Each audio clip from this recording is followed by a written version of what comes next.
Velasco, Diane Sanchez, and Michael Diaz. We are Earners! I'm Emily Velasco, and we'll tackle about the history of Kalayaan and Pila Laguna. So first, I will show you the picture of Kalayaan. This is the picture of Kalayaan Laguna, and this is the picture of Pila Laguna.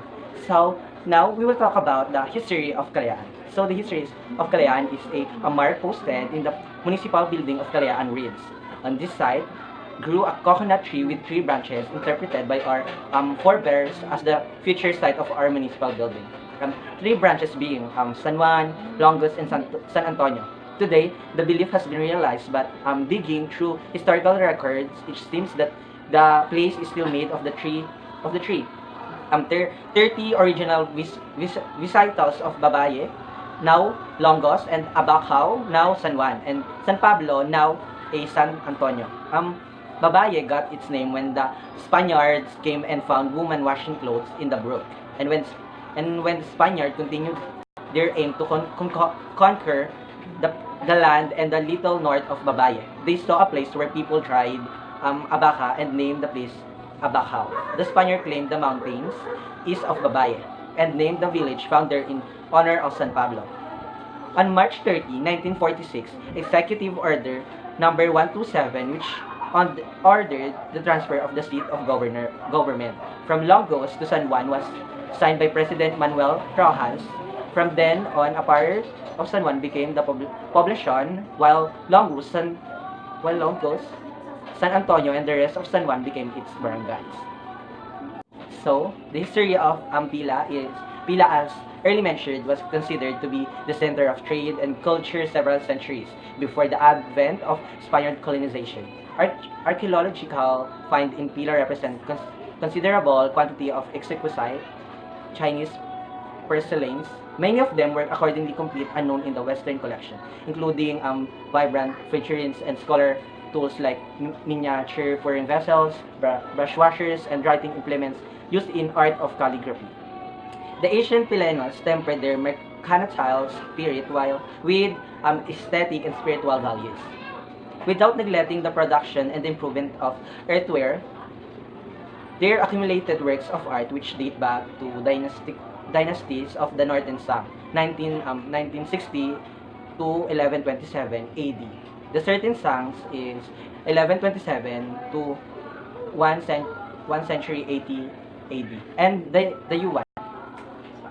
According to historians, pre-Histapanic Pila was one of the biggest barangay endowments in southern Luzon.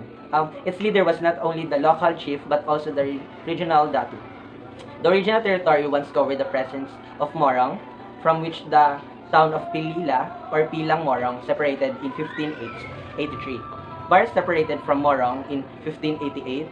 Baras separated from Morong in 1588 also. And Tanay is separated from Pilila in 1606. And Halahala, whose old name was also Pila, separated from Pilila in 1786. And Talim Island, which until now has a sitio Pila, descendants of Pila Datu, also regarded as the founders of other towns of the present province of Rizal. Around 1375, due to some calamity of weather, most probably flooding, the original seat of Pila had to be abandoned and barangay transferred to the Pagalangan, which signifies the place of reverence. That's all. I will tackle the history of Cabuyao Laguna and Mahayhay Laguna. So let's start with Cabuyao Laguna. So the name Cabuyao originated from the word Cabuyao, a citrus tree growing abundantly in the area, which is used then by the natives in washing hair and later evolved as the town's location reference. Adopted by Franciscan friars and Spanish officials, it replaces the town's indigenous name of Cabuyao, declared by Miguel Lopez de Legazpi as an encomienda or town in 1571.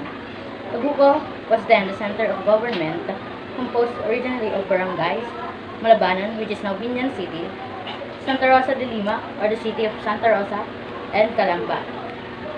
Under Vizcarra Ramirez, definite boundaries of the town of Cabuco were established. The boundary at the north was Tunasan, south was Bai, west was Sungay, and the east was Lake Bai. Towards the end of the 17th century, the barangays were separated from Cabuco one by one. The first to be separated was Barangay Calamba, followed by Malabanan, then Santa Rosa de Lima. A year after its emancipation from the Spaniards in 1898, the town then was placed under American regime and the first town mayor was appointed. During the Japanese occupation, Kabuyao people joined several guerrilla movements and later on fought with the Japanese during World War II, from which they were liberated in 1945. Agriculture and fisheries were the major economic activities from then on. Main crops were rice, garlic, and watermelon, while duck raising prevails at the lakeshore area. Establishment of manufacturing industries began during the 1970s, from which industrialization started off. The town's proximity to the national capital region attracted investments, more resulting to robust economic development and social changes. Let's start with the history of Mahayhay, Laguna. In the early pre-Spanish days, good roads were non-existent, and Mahayhay couldn't only be reached from the neighboring town by the way of small trails passing through gorge and ravines and across rivers. These trails were, for the most part, tortuous, considering the high elevation of the place, and travelers had to make several steps to the rest before they could reach the town. When Spaniards under Juan Salcedo came to subjugate the town, they took with them many porters who carried their luggage, and at each stop these porters, because of their heavy burdens, gasped "Hi, hi." The Spaniards heard the word "Hi, hi" that emanated from the tired and catching their breath. It was from this gasping sound "Hi, hi" that the name Mahayhay originated, the first syllable "ma" of which means many.